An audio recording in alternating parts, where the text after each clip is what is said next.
Hi everyone, so I've been playing a lot on the Season 5 PTR, making builds and trying out stuff, and of course there was no lack of rogue gameplay. And what you see here right now is the new Flurry rogue I've been experimenting with, and I actually have a planner for this set up here in action. There are a lot of different things you can do now on the rogue, and part of the reason why is because we have some new options for our key passives. And there were some reworks, for example, some of the skills, some of the other passives, and generally Rogue is looking really good. But what is the main topic of this video actually is the new key passive choices that we have now. In the past, we used to have close quarters combat as like the only viable option.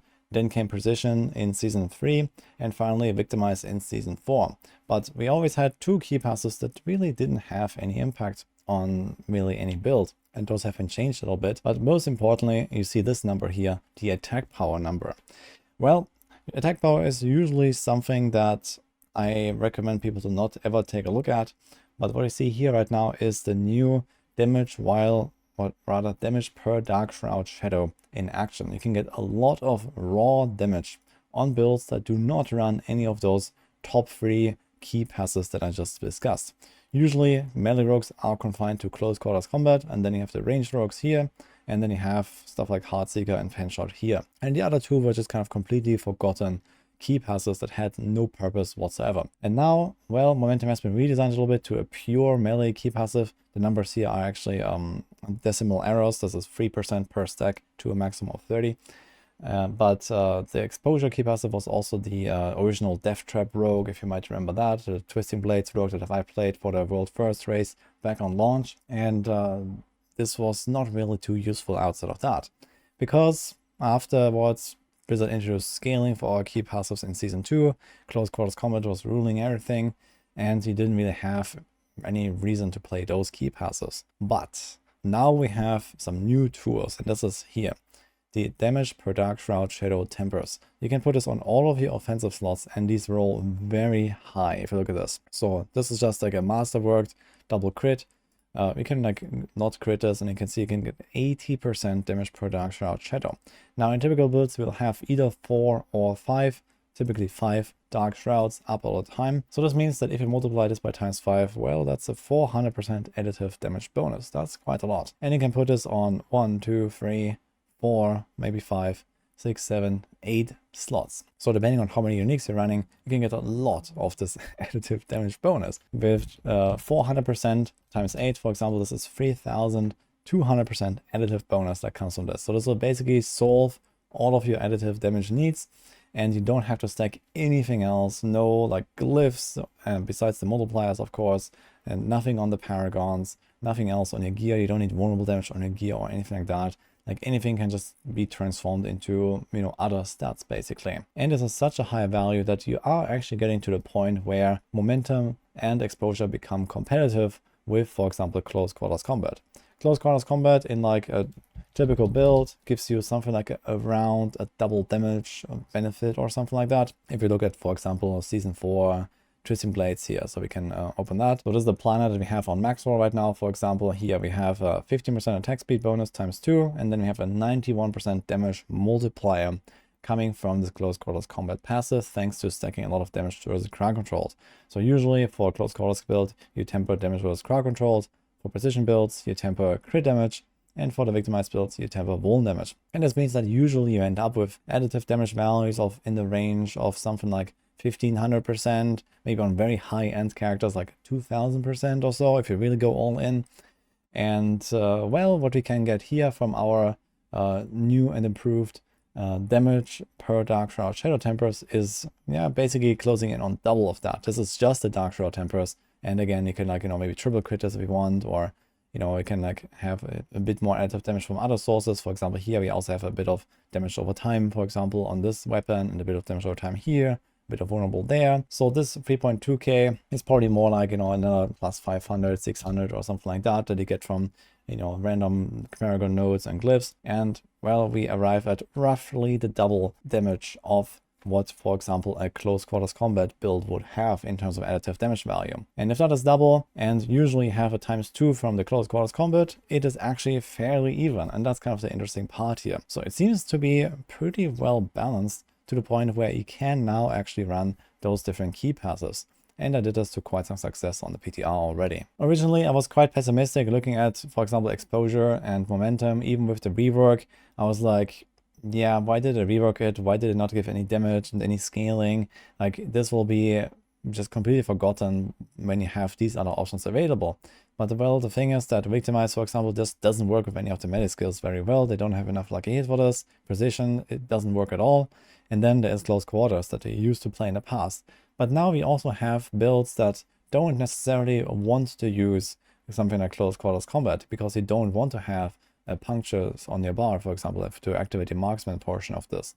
You see here, for example, my skill bar, there is just flurry basically, and then a bunch of supporting skills, and this is it. And as a poison build, for example, we don't want to run Tricks of the Trade. We don't need to do the puncture and flurry combo, for example. So we just flurry, and this also has actually pretty good synergy. For example, here with advanced flurry, where successive casts increase the damage and reduce the cost. And this is actually not a combo point build, this is a preparation build, and we spam our death trap. Our death trap resets everything with preparation, and it just has like a really, like, you know, high APM, like intense like combat, despite just holding down right click, which is kind of interesting, because you just get all these resets, and you have these extra benefits of these stun grenades coming out from exposure. And those stun grenades actually are no joke as well. They do some damage, especially with all this additive damage value from the Dark Shrouds also applying to those grenades, for example. So they actually help out a little bit on the AoE clear and just extra damage done. So this is like one of the possible setups. There are many more that you can do with like a pure, you know, no combo point melee build, or even with puncture in the mix. You could run something like momentum, and then sometimes you drop this momentum bonus, the maximum bonus, but you get it back really fast by just attacking. So you can do various things here. For example, you can combine this with Heartseeker as well. So I think I did a setup here somewhere with like a cold version of a build like this, where yeah, here's a puncture, and then sometimes use a puncture just maybe to activate your might aspect, for example, or you do this close quarters combat or the Tricks of the Trade. But you can also do the same with just momentum, and then you can, for example, run Heartseeker as well. Heartseeker is now a pretty nice buff tool. You can get the crit chance, the crit damage, the attack speed. There's a bunch of nice upgrades that kind of go well with most of these melee builds. Now currently on the PTR there are a few little bugs here with momentum. For example, it also removes stacks when you trigger certain effects. For example, if you have Elemental Surge on your weapons as a temper or something like that. I think even Bursting Venom procs, Arrow Storm procs, all this kind of stuff, I think actually counts as a non-cutthroat skill and actually removes a stack of momentum. So in some cases it may be pretty hard to even properly test this, especially because there's also an aspect for this, which is the momentum aspect here, the Stolen Vigor, that gives you lots of extra damage actually for having maximum stacks of momentum. And on top of this, you get this unstoppable effect, which is really helpful sometimes. You can combine this easily with Tibor's Will, for example. You can combine this with Ghostwalker if you want. There are a few synergies like that, but most of the time it's just like a great key passive now, to be honest, as long as you have those additive damage tempers for your damage per Dark Shroud Shadow. So all in all, there's a lot of stuff to discover and a lot of stuff to try. You can play different versions, you can solve your problems in different ways. It depends a little bit on what exactly you're trying to do with your build. Are you playing like a poison variant? Are you playing a cold variant?